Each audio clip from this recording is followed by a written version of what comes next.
Welcome to VPM Module 1. In this module, we're going to learn about the principles underpinning VPM, why we put it together, and how it may help you in your understanding the drugs you use. The best way to look at how medicines work and to understand their associated side effects is to look at their pharmacology.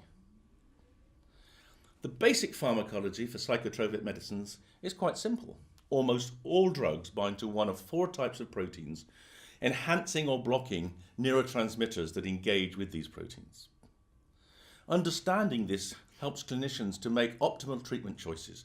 For example, avoiding unwanted or adverse effects, or deciding on an alternative prescription if the first-line treatment hasn't worked.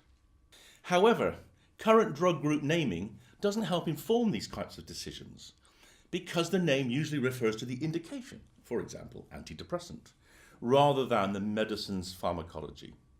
Nor does it help pharmacology students. That's why we've developed VPM, to visualize the pharmacology in a simple, engaging way. VPM is a library of medical diagrams showing targets and mechanisms of action.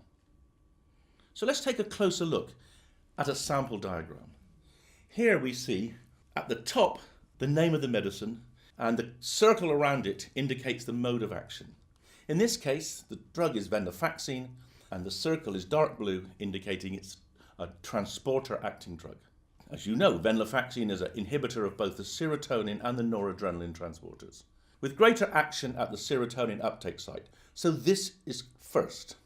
The square is green in color, indicating that the target is serotonin, and the fact that the square is filled solidly indicates that venlafaxine is a blocker of the serotonin transporter. Next comes the symbol for noradrenaline. This is blue. Again, we see that the symbol is filled, which tells us that venlafaxine is a blocker of the noradrenaline transporter. It's very important to realize on this image and all the subsequent ones that the higher up the image the particular target comes, the greater the affinity of the drug to that target.